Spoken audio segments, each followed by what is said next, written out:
Too noisy.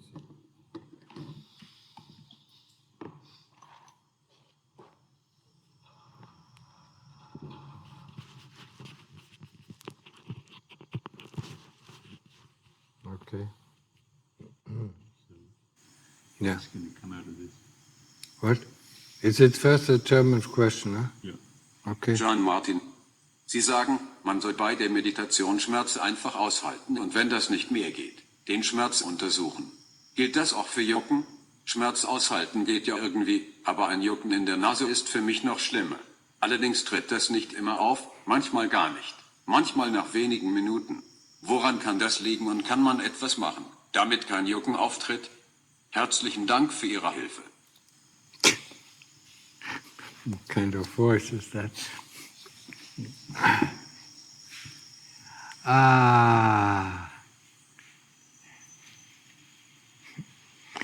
Das Jucken, ne, genauso wie der Schmerz gehört zum Körper.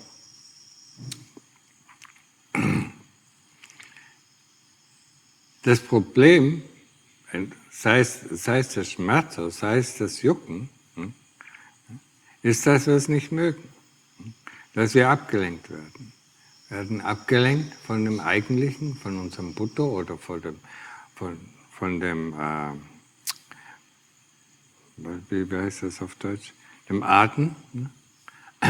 Und dadurch wird das Jucken intensiver oder unsere Achtsamkeit geht auf das Jucken drauf. Ja? Und dadurch wird das Jucken intensiver. Was wir machen können, ist zuerst, ja, wir können uns kratzen. Und dann schauen wir, aber wenn wir uns kratzen, dann schauen wir genau, was passiert. Ja? Also, wir sind achtsam oder wir sind gewahr. Ja? Wir tun unsere Hand dahin oder tun unsere Finger hin und kratzen. Und dann schauen wir uns das Gefühl an, Gefühl des Juckens und das Gefühl des Kratzens. Ja? Durch das Kratzen, normalerweise, wenn wir wirklich dabei sind, ja, ist das Kratzen, verursacht es mehr Schmerz als das Jucken. Aber dadurch, dass es das mehr Schmerz erzeugt durch das Kratzen, scheint das Jucken vorbei zu sein. Dann nehmen wir uns diese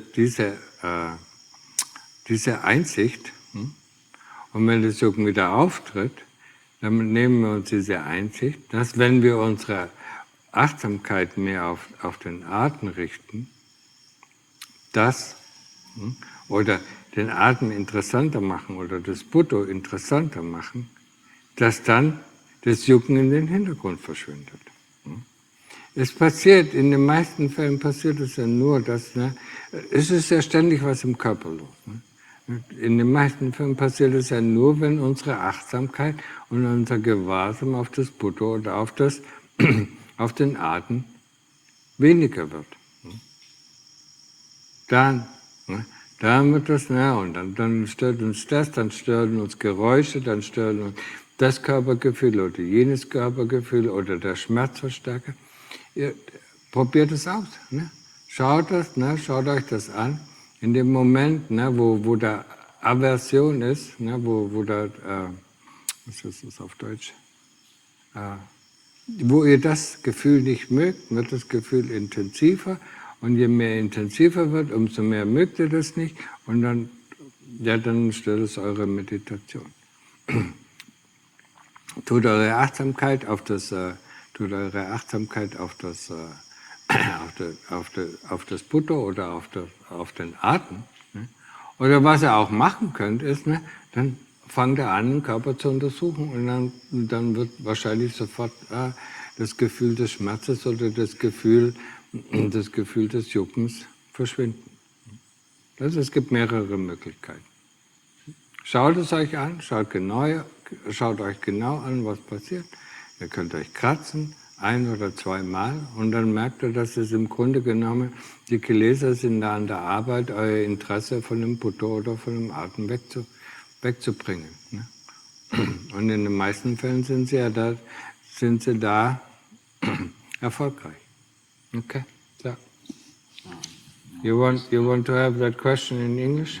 Just ask it in English. So, you say that when meditating, you should simply endure pain, and when that's no longer possible, investigate the pain. Does that also apply to itching?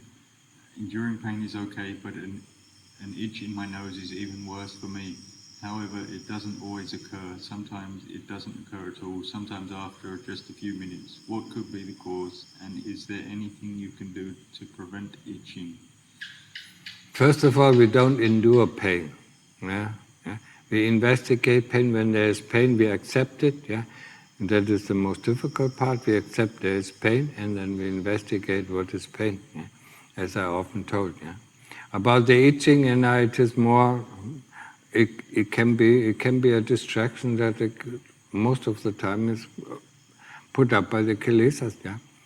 They want to distract us from the Buddha or from the breath. Yeah?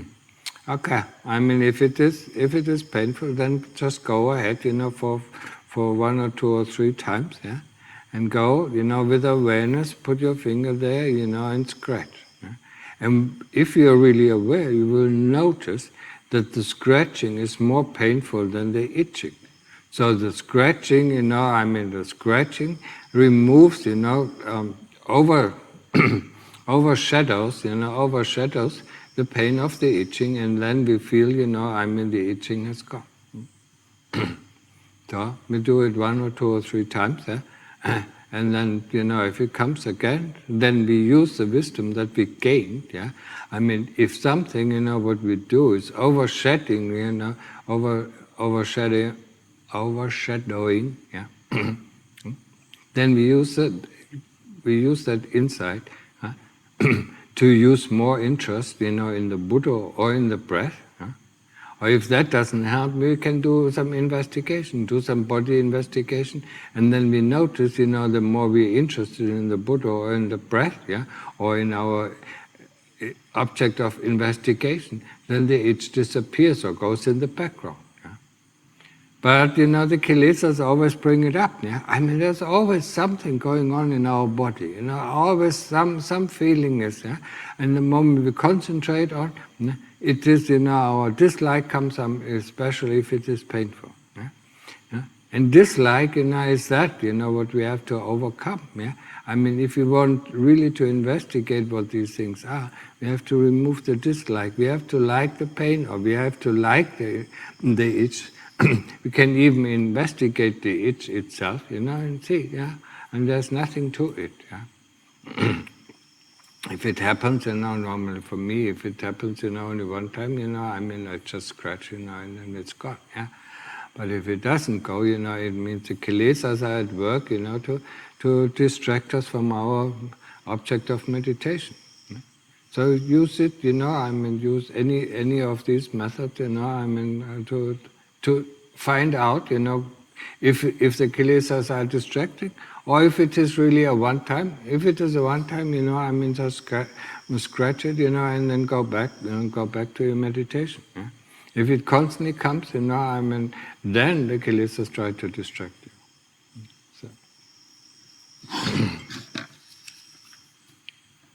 So, I have been practicing Buddha meditation for a few months now, spending many hours each day and also keeping sila carefully. In meditation and daily life, I'm able to repeat Buddha most of the time. However, I notice that my mind does not yet settle into deeper samadhi. Many times it feels like I am repeating Buddha with effort, but the mind does not become calm and unified. I would like to ask, is it enough to just continue with the mental repetition of Buddha until samadhi naturally deepens, or should I be doing something more? For example, adjusting the way I use Buddha for relaxing more. Now, what the problem is, yeah, we do the Buddha meditation, and then, yeah, if we do it, constantly, it gets boring after a while, and our interest disappears. That's why there is no calm coming up. Yeah? So in this case, you have to put some more interest. Is the Buddha at the beginning? Is the Buddha in the middle? Is it, the D? Is it the H? Is it the O? Is it at the end? What happens, when the Buddha ends? then the next Buddha comes, is the Buddha fast? Is the Buddha slow? Is it deep? Is it shallow? I mean, these are all things, that can interest us in the Buddha. Or what you can do is, I mean, if he does the Buddha, in his formal meditation, then he can use the breath and see, if that helps him more. Yeah? I mean, some people are more predestined for the breath meditation, and other people are more predestined for the Buddha meditation. For me, it was the breath meditation, but if the mind is very restless, I use the Buddha to calm it down, and then, or you use the Buddha with breathing in and the Do with breathing out. Yeah, I mean, it's an interest. Yeah, that's why he doesn't get calm. I mean, he always looks for the calm, and instead of being interested what the Buddha is doing. Is it fast? Is it slow? Is it deep? Or is it shallow? Yeah. Or in the when he does it, especially I mean, during the day it's okay. Yeah. But especially in his formal meditation, I mean, then put some more interest, or use put with breathing in and Do with breathing out, yeah, or just use the breath, yeah, whatever. It is the missing interest, yeah? What is happening. It is the repetition, yeah. What a lot of people do, especially when they come from the West, is, I mean, they're looking for the calm, but the calm is a byproduct of our concentration. The more we are concentrated, the more we get calm. Yeah? It's not the other way around. We look for the calm, and the concentration comes. No, we have to practice the concentration first. Yeah, and then I mean, what happens is I mean, they get some sort of concentration, and then they drift off. Yeah. Because they lose their interest in the Buddha, or they lose their interest in the breath, and just stay with the concentration.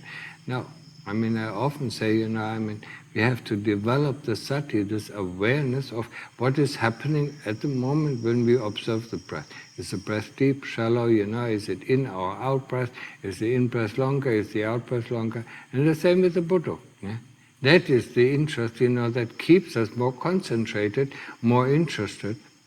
And if we are 100% interested, we are 100% concentrated, and, actually for 100% concentration, we go into the deep state of samadhi. Yeah? Because there's nothing, that can keep us away from from our concentration. Yeah?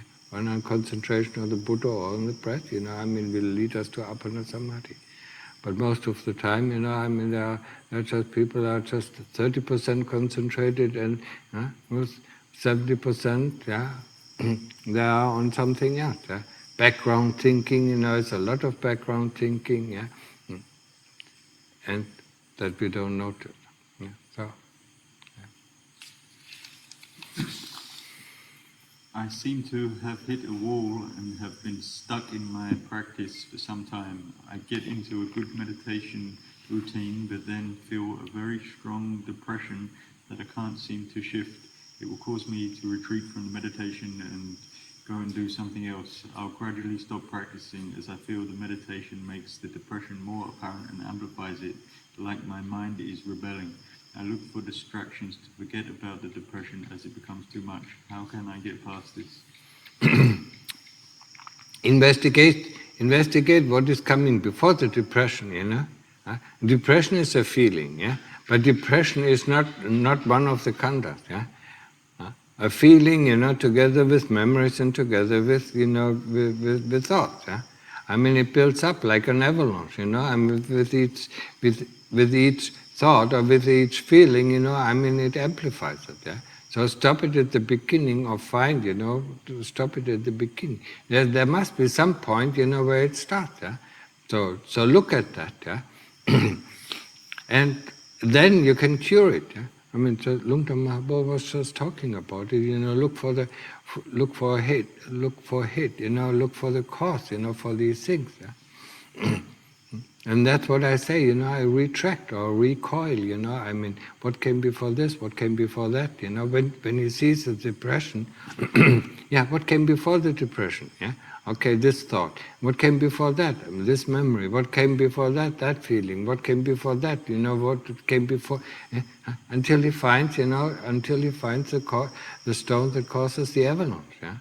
But don't give up, you know. I mean, the kilesas try all sorts of things. Yeah? I mean, sometimes, you know, sometimes it's very difficult. I mean, quite a few people, then they find, you know, a physical sickness. Yeah? And, you know, that prohibits them from meditating, or, you know, prohibits them from, you know, staying as a monk. Oh, no, I need to go, you know, I need to go to a facility, yeah? And then they stop. It's a kilesa, it's a way of the kilesas. Eh? I mean, just as I mentioned, you know, in one of the previous talks, you know, I said, you know, I mean, the kilesas, the Dhamma or Vicca, you know, is the ruling power over the 5 khandhas. The 5 khandhas are the toolbox. Eh? So the body is a toolbox. Eh? Feeling is a tool. Feeling is a tool, you know, and and thoughts, memories, you know, and consciousness are tools. Yeah? I mean, whoever sits on the throne, whoever has the command, if it is the Dhamma who has the command, then we sit in practice and try on our meditation object, or try to do our investigation. If it's the kilesas, you know, the kilesas are always, you know, sitting next to us and try to deter us from our practice. So they inject all sorts of feelings, yeah, or sickness, or I cannot do it anymore, or, you know, discouraging thoughts, or discouraging, this practice, you know, I'm practiced now for half a year and nothing happens, you know. That is discouragement that comes from the kilesa. Or the judgment, you know, I mean, this meditation is not good, you know, I should do it like this, yeah, or I'm not sitting correct, or I'm not, this or that, you know, I mean, it's art. They have so many ways, you know, to distract us from our practice. Yeah? So, we shouldn't listen to them, you know, whenever these kind of thoughts come up, you know, our depression. Yeah, I mean, you can actually investigate what is depression. Yeah? How does it feel like? And the moment, you know, you investigate, it's the same, you know, boredom. Yeah? The moment you're interested in boredom, you investigate boredom, that means you actually use the interest, and interest is the opposite of boredom, and boredom instantly disappears. Right? And it's the same thing, you know, when we investigate, you know, not painful feelings of the body, because they're a little bit different. But any kind of feeling, yeah, we get interested in investigate this feeling, yeah. The interest in this feeling, you know, I mean, makes it actually disappear, because there is no thought that prolongs the feeling, or there is no thought, you know, that prolongs, in his case, you know, the depression. So investigate, you know, there are several ways, you know, or find the cause, you know. I mean, maybe it is a cause, you know, that is because of his karma, and he finds it, you know, why he always goes into a depression, yeah. Maybe something was said to him, maybe something happened, you know, I mean, that causes this depression, you know, but he can find it out, yeah. Just, you know, I mean, do your daily reflection with this. You learn how to roll back, you know, how to see what is evolving, yeah. Why is it, you know, I mean, this kind of thought, I wake up with this kind of thought, and then I, you know, come into this mood, because this memory comes, you know, and it puts me in a bad mood, or it puts me in a good mood, yeah. And then the day, because of this mood that we are in the beginning of the day, I mean, the day goes fine, or the day goes not so fine, yeah.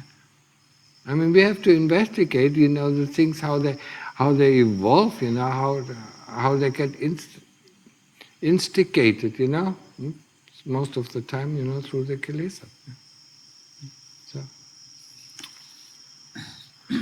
if one is using Bud with the in-breath and Do with the out-breath, is it okay to use multiple Buddhos with the in-breath and the out-breath?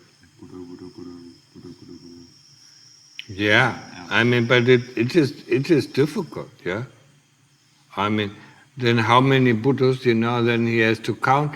one Buddha, two Buddhas, three Buddhas with the breath, yeah. I mean, it is, I mean, if it helps him, okay, yeah. I wouldn't be able to do it. I mean, I can't do that, yeah. But if it helps him to get calm, then it's fine, yeah.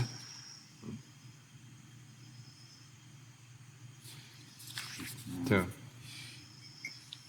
From which week, starting from conception, is the baby considered to be alive, and any form of abortion could be done safely without having to worry about acquiring bad karma?